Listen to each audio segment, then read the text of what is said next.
Saya melakukan digital rectal examination atau DRE. Jadi pertama itu indikasi dilakukan DRE itu biasanya itu kan ada pembesaran prostat. Untuk kontraindikasi itu biasanya nanti itu akan ada benjolan di bagian eksternal. Baik, sebelumnya di sini pada ini saya akan memasukkan jari saya Pak ke bagian lubang anus Bapak, mungkin agak sedikit tidak nyaman. Tapi saya berusaha untuk meminimalisir rasa tidak nyaman sebelumnya. Apakah Bapak bersedia? Baik, jika Bapak bersedia silakan ke meja pemeriksaan. Baik, sebelumnya saya akan mempersiapkan alat dan bahan penjahit. Di sini ada saya menggunakan slow. Lalu di sini ada jeli lubrikan, di sini ada faucet, di sini ada selimut, dan juga ada lampu sorot.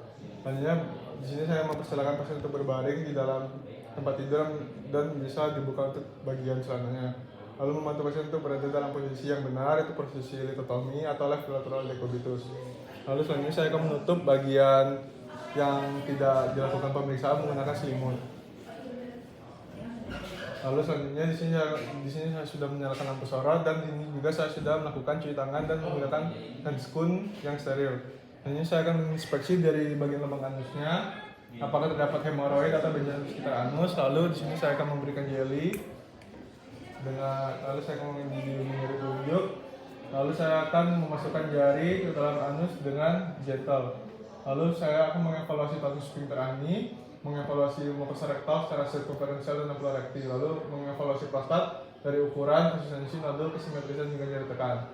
Lalu memeriksa refleks bulbo cavernosus, itu menarik gland penis, atau di sini saya menggunakan teknik yang menyentuh bagian medial paha menggunakan tangan lainnya.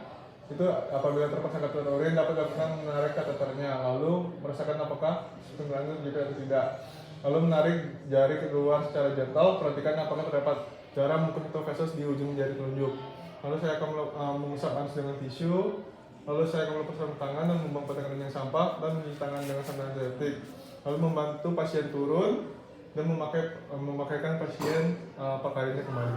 Baik, untuk DRE sudah selesai. Saya akan melakukan fungsi dari suprapubik. Jadi pertamanya indikasinya itu apabila pasien ada retensi akut, urin akut. Kontraindikasinya itu biasanya itu kita lihat apakah jangan dilakukan apabila pasien ada gangguan pendarahan, dan komplikasinya itu biasanya ada infeksi. Baik, di sini saya akan melakukan fungsi suprapubik, atau nantinya itu saya akan melakukan pengambilan cairan urin dari bagian suprapubik Bapak. Jadi mungkin nanti itu agak sedikit sakit karena saya akan menusukkan jarum, tapi nanti itu saya berikan anestesi terlebih dahulu Pak. Sebenarnya pakaian yang ditanyakan tidak ada. Baik, Bapak bersedia bersedia. Baik, selanjutnya saya akan mempersiapkan alat dan bahan. Di sini ada meja pemeriksa, ada lampu sorot, antiseptik, duk bolong, meja instrumen, forceps, disposable syring, lidocaine, kateter IV nomor 14 atau 16, urine bag, transfusion hingga plaster, dan sarung tangan steril. Oke, saya cuci tangan dan menggunakan spoon.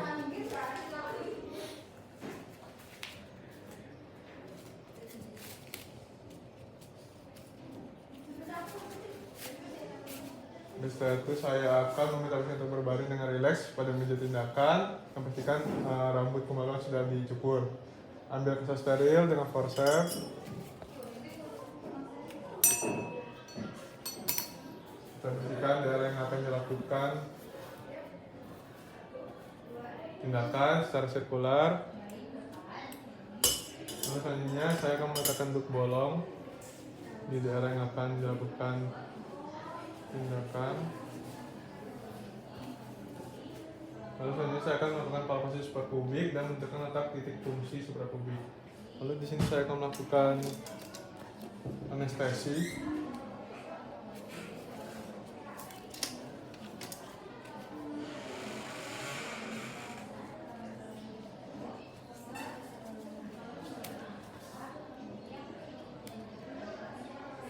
Setelah itu saya akan melakukan anestesi di 2 cm di atas ujung tulang pubik.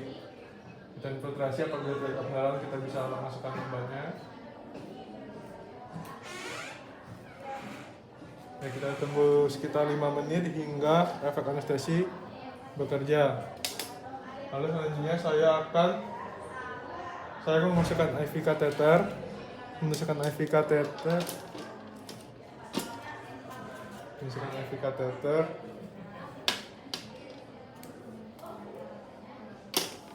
ke arah yang mengarah ke urinary bladder. Ditusukkan. Lalu saya akan sambungkan dengan transfusi set.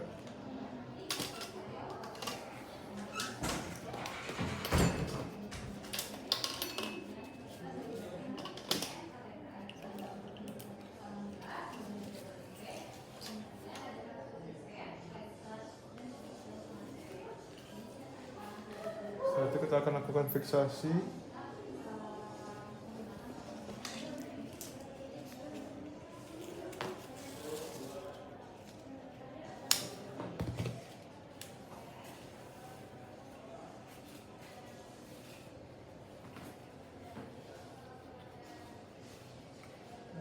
Baik Bapak, untuk tindakan kita catat jumlah urin dan warna kekeruhannya. Jika akan dilakukan pengambilan spesimen, maka ambil sampel dari ujung selang IV. Baik Bapak, untuk di sini prosedurnya sudah selesai dan nanti Bapak bisa saya akan rujuk ke spesialis bedah atau urologi untuk mendapatkan penanganan lebih lanjut. Baik, mungkin nanti itu setelah pemasangan akan ada komplikasi seperti adanya pendarahan ataupun penetrasi ususnya Bapak. Baik Bapak, untuk tindakan tadi sudah selesai. Saya izin alhamdulillah. Wassalamualaikum warahmatullahi wabarakatuh.